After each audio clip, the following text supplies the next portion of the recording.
abantu ina mu buli mbeere okwana sikate kusakubo muri asonga sakono kwemboze isali za bulijjo seka kalamu the answer isali ne ali ku kamera tutambe ne jimuzo twolekera olugendo we bagenda okutereka mugana yafe Jakana Nadduli.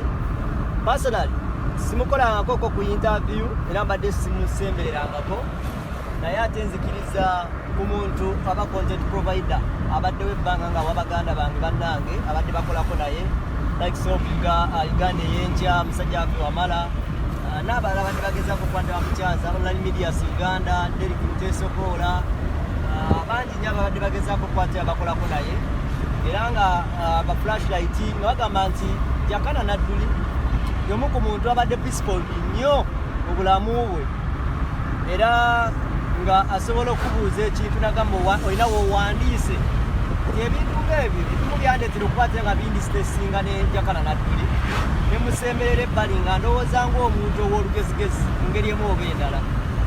Amalukira agaleero agagedde okukwata gapeninga gatukubye enkiko y'amaanyi nnyo. Wano no tugenda kwolekera gye bayita Nakaseke Kapeka another one tugenze otuukayo isaidi z'Obulenzi nga omulambo bamaze okukwata nga bagujjawo. So kati twolekera saidi z'Ekapeka gye bategeezezzaako nti bagenda okukwata bamutereka bamuziika.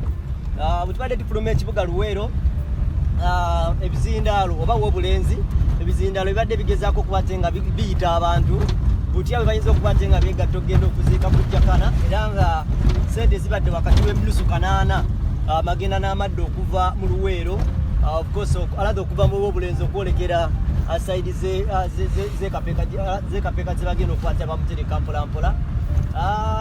Kyakusalirwa nnyo na nnaku y'amaanyi nnyo eri omuvubuka omuto ekisinga nno tuluma abamu ku ffe kuba nti muvubuka muto ate nga afudde mu nfa.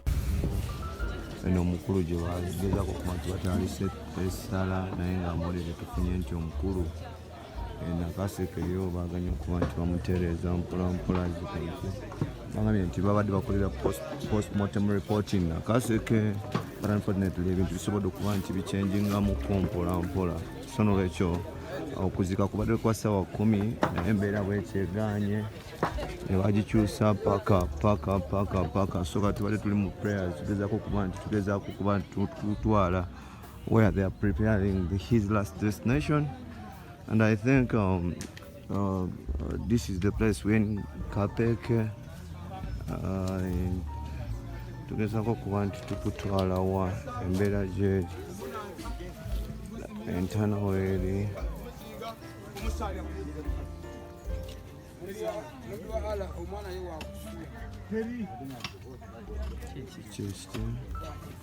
Uncle Vicky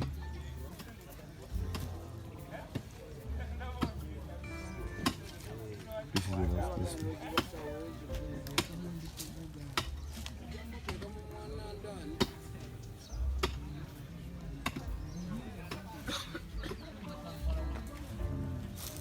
Yes, entana bageza okuba nti bagisimunsiramu abagamba nti obaki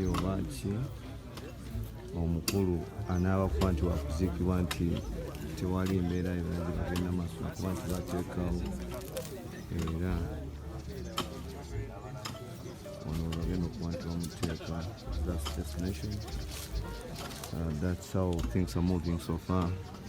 Tujja gamba nti oba oliawo omukulu ono Mukama mumweza ekisa bamututte bwayise sofa gezaako okuba nti mbakola postmortem report esembayo.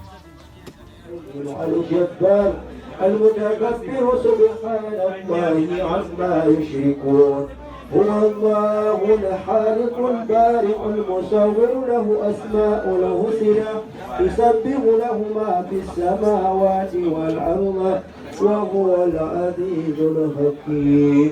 يا أيتها النفس مطمئنة إلى ربك راضية مرضية وادخلي في عبادي وادخلي جناتي. الفاتحة. بسم الله الرحمن الرحيم والحمد لله رب العالمين الرحمن الرحيم مالك يوم الدين إياك نعبد وإياك نستعين اهدنا الصراط المستقيم صراط الذين أنعمت عليهم غير المغضوب عليهم ولا الضالين. بسم الله الرحمن الرحيم. الحمد لله رب العالمين، ولا عاقبة للمتقين، ولا عدوان إلا على الظالمين، والصلاة والسلام على رسولنا محمد وعلى آله وصحبه أجمعين. اللهم ربنا يا ربنا تقبل منا إنك أنت السميع العليم، وتب علينا يا مولانا إنك أنت التواب الرحيم. آمين. واهدنا ووفقنا إلى الحق وإلى الطريق المستقيم. آمين. ببركة القرآن العظيم وبحرمة من أرسله رحمة للعالمين. آمين. وعف عنا يا كريم، آمين. وعف عنا يا رحيم، آمين. واغفر لنا ذنوبنا بفضلك ووجودك وكرامك يا أكرم الأكرمين. آمين. اللهم زينا بزيانة القرآن، وأكرمنا بكرامة القرآن، وأشرفنا بشرافة القرآن، وألبسنا بخلجة القرآن، وأدخلنا الجنة بشفاعة القرآن، وعافنا من كل براء الدنيا وعذاب الآخرة بحرمة القرآن. اللهم اجعلنا قرآن لنا في الدنيا قليلا، وفي قبر مونسا، وفي القيامة شفيعة، وعلى صراط النور، وإلى الجنة رفيقا، ومن النار سترا وحجاب، وإلى الخيرات كلها دليلا وإماما بفضيلة وكرامة يا أكرم يا كريم. اللهم اهدنا بهداية القرآن، ونجنا من نيران بكرامة القرآن، وارفعنا درجاتنا بفضيلة القرآن، وكفر عنا سيئات